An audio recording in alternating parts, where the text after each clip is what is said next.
Séquence polémique sur F1 TV, comme après chaque Grand Prix, on isole un incident en particulier et on essaye d'y voir plus clair. C'est évidemment l'accrochage entre Pastor Maldonado et Sergio Pérez dont il est question, mon cher Ziv, avec des avis un peu divergents parce que, voilà, moi je suis assez d'accord avec les commissaires, c'est-à-dire que c'est plutôt un blâme ou un avertissement pour Pastor qu'une vraie pénalité.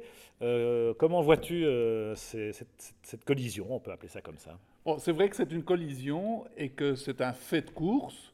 Je trouve pas qu'il faille pénaliser à tout bout de champ. Ça, je ne dirais pas. Mais c'est clair que Maldonado, il est parti en sous-virage et a sorti Pérez. Donc, quelque part, voilà, c'est sa faute, quoi. Mais par rapport à l'incident à Valence avec Lewis Hamilton, parce que c'est un peu ça qui fait que Pastor Maldonado, maintenant, tout le monde est sur son paletot, parce que voilà, il est coutumier du fait, quoi. Il a été souvent pris dans des collisions comme ça. Et surtout après Valence, maintenant Silverstone, ça fait beaucoup.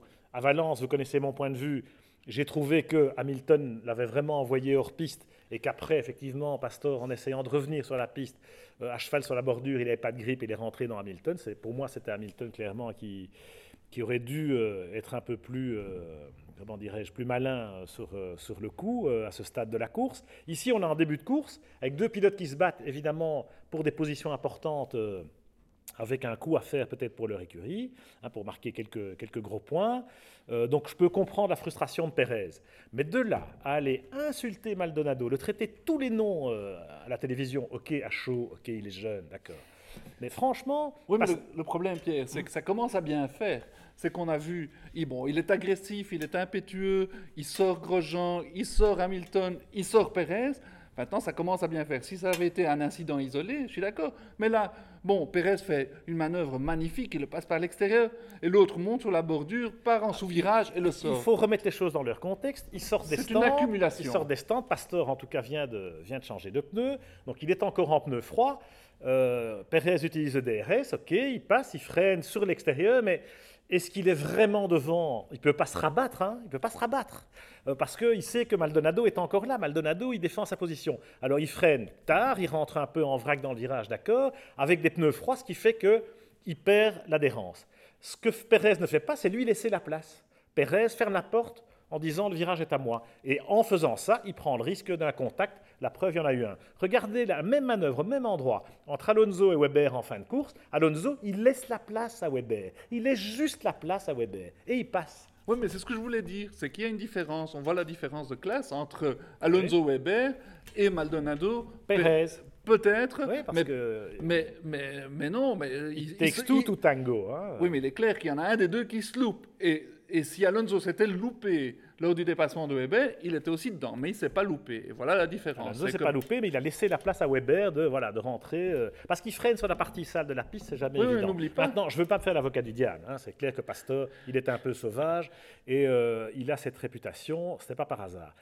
Cela dit, les commissaires qui, eux, ont tous les éléments, donc tous les datas, toutes les données, tous les relevés télémétrie, toutes les caméras et les témoignages de tous les acteurs et témoins de l'incident, eh bien, eux, en connaissance de cause, on avait quand même Nigel Mansell dans le panel des commissaires, en connaissance de cause, ils n'ont pas vraiment chargé Maldonado, ils lui ont mis une amende, comme ils ont mis une amende à Kobayashi parce qu'il avait... loupé son emplacement dans les stands, le pauvre, enfin les pauvres, les mécaniciens de Sauber, Kamui qui nous fait un banzai pit stop. Dommage parce que dans le genre dépassement magique, ça il sait faire, Kobayashi.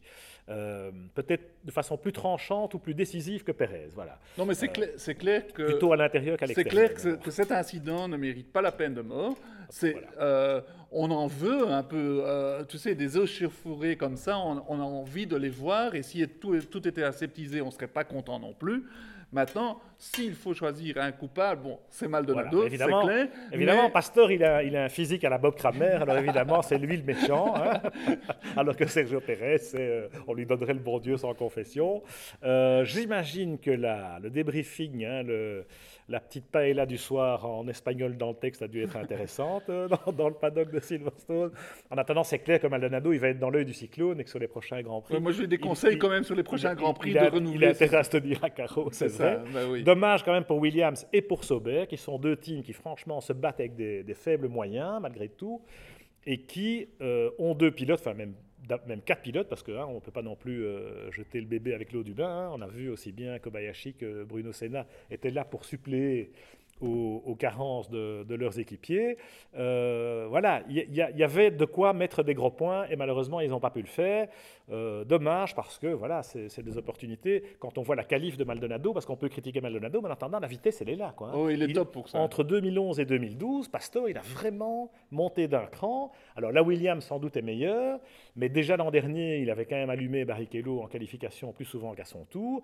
Et là, on voit qu'il a franchi un palier. La preuve, quand même, sa victoire à Oui, Barcelone. et chapeau Williams, chapeau Sauber, parce que qui s'attendait en début de saison à ce qu'il fasse une si belle saison, souvent se battre avec les McLaren, avec les Mercedes, donc vraiment extraordinaire avec des moyens, Avec les Lotus, avec les Ferrari, enfin bon. des moyens tellement limités en comparaison. Voilà. Donc c'est ce qui bravo. fait le charme. C'est ce qui fait le charme de cette belle saison 2012, grâce aussi quand même, il faut le rappeler, à cet ingrédient un peu magique, ce sont les pneus Pirelli qui permettent de resserrer les forces et surtout, eh bien, de semer un peu le trouble dans une hiérarchie auparavant un peu trop figée à notre goût, tant mieux. Et vivement la semaine prochaine pour le Grand Prix d'Allemagne à Hockenheim.